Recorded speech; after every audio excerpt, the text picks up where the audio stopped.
Alright, so in this video I just want to talk a little bit about these ARB air lockers that we can purchase for our Super Duty trucks or Super Duty axles, whatever the hell you're using it on. As long as it's a Dana 60 axle, it's probably roughly all the same for every axle. This is the front axle, obviously. But I decided to go with an ARB air locker because every time I get stuck, which I get stuck pretty often, it seems to me that the front wheel drive axle assembly really does absolutely no good for me because I lose traction on one wheel, and then really the truck is still in the same place as where I was in two-wheel drive. It's just now I have another set of wheels doing exactly what I don't want it to do. So I opted for the air locking from ARB, and I'm sort of regretting it at this point, not because it's a bad product, just because it's very confusing. If you're not familiar with this sort of axle and differential setup stuff, like myself, you're going to run into a bunch of weird little just quirky things about the setup and the procedure of installing it, and you're going to be kind of scratching your head whether or not if that's a joke or if that's a serious statement. I remember when I was a landscaper, they sent me to the truck to find the block stretcher. Well, I'm a tool guy, so naturally, without even thinking about it, I was interested in how the tool worked. Well, there was no block stretcher. So when Dana suggested I get a case spreader, I thought that was a joke. I'm like, here we go again. I'm looking for a tool that doesn't exist. But in this situation, there is such thing as a tool that does spread the cases, and it's not a joke, even though it sounds like one. So you're going to need this spreading tool. And the reason why is because in order to get that differential into that case with the shims required, you're going to need to spread the case by 0.02 of an inch. It's pretty small, but that's the 0.02 of an inch you need. Currently, the way I have it set up, there's no shims in it. It's just sitting in the pump, or sitting in the casing, ready to be shimmed. You can see, actually, it feels pretty good, but trust me, it definitely needs to be shimmed. And the case isn't spreaded yet. It's just in place. There's two provision holes on the axle itself. I thought were casting marks, but in fact they are for this tool to key into so that I can push the cases apart by that 0.02 of an inch. So what I recommend doing, if I were to go back in time, I probably wouldn't have done it, but if I were to go back in time before I even considered doing the air locker, I would have at least downloaded the manual for installation or bought the air locker prior to tearing down the axle. But you know how projects go, you get into it, you think, well, since I'm already this far down the road, let's go ahead and go down this road. And that takes you on this long journey, which, again, I wish I never started.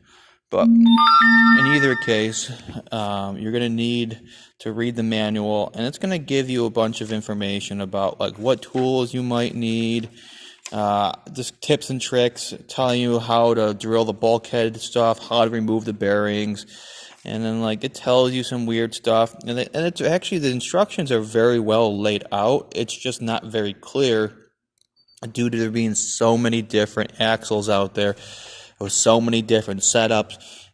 And then sometimes they do tell you to refer to the manufacturer's installation procedures, and then that leaves you in that question marks zone. Well, which axle do I have? Whose procedure is the best? And what do I do if none of them make sense? And that's when you should probably, hopefully, have a buddy that has done something similar to this that can kind of just talk you off the ledge a little bit, which I luckily had somebody finally come through and to sort of give me the shimmer of hope in the end of the tunnel that I needed to know that I can't be fucking it up that bad. Sorry, my nose is running today. But anyway, you got to read these instructions pretty well. It's very confusing. It's well laid out. It's just very confusing. There's stuff on the old differential which you're going to need to measure and then record in order to proceed. which I completely fucked that up. Don't make the same mistake I made thinking that you can just take the old shims and put them right back on the new carrier. You can't do that. You can take the old ring gear off and put it on, but you can't do the old shims. And you have to follow their instructions. I've seen people on YouTube doing it completely different what the instructions tell you to do, which I believe they didn't read the instructions. But hey, if it works, it's not so stupid. So in either case, you just should probably read this before even going down the road of purchasing the air locker. See if you understand it. See if it makes sense. And hopefully you have the tools in order to make it all happen. But at this point, I think I know what needs to happen. The worst thing that could happen is if I screw it up, I have to buy some new parts and fix the damage I've done. Let's just call that a lesson learned if that's the case. But, I'm going to do my best to make sure that I'm trying to at least, use the current installation guide as like bumper lanes, essentially, to keep me on the lane of success here at least. And I just wanted to show you guys what it took to get that in there, which, again, you're probably going to need this tool. I bought this one off Amazon.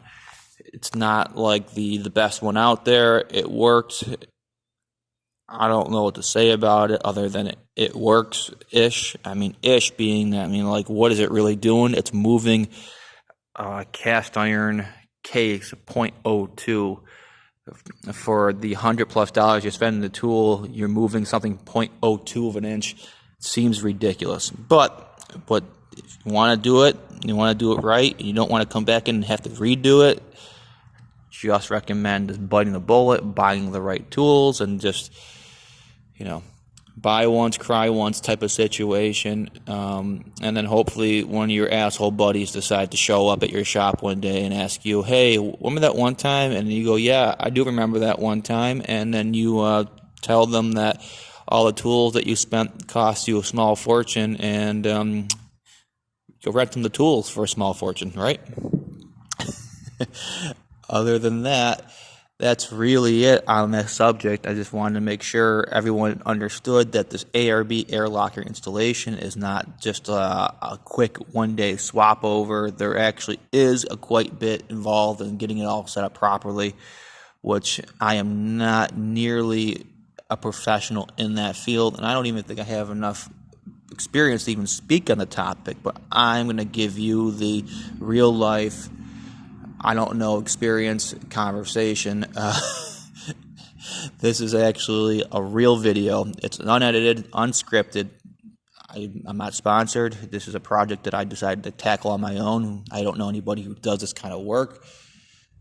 I'm just hoping that somebody watches this video and appreciates the little bit of insider information before taking on a project such as this, and just understanding that you may be in it more than what you expected, and you may have more time into it than what it was worth.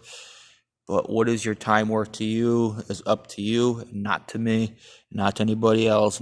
And if you can find some way to learn from the experience, I think that is the best thing that could come out of this project, is just to have the hands-on experience of trying something that you didn't know anything about, and then somewhat coming out of the project with a newfound set of skills that probably won't ever come in handy in the workplace, but you never know. Maybe your boss's truck breaks down and he wants an ARB air locker, and you've done it. But that's a stretch. I hope you guys are enjoying the videos, and take care.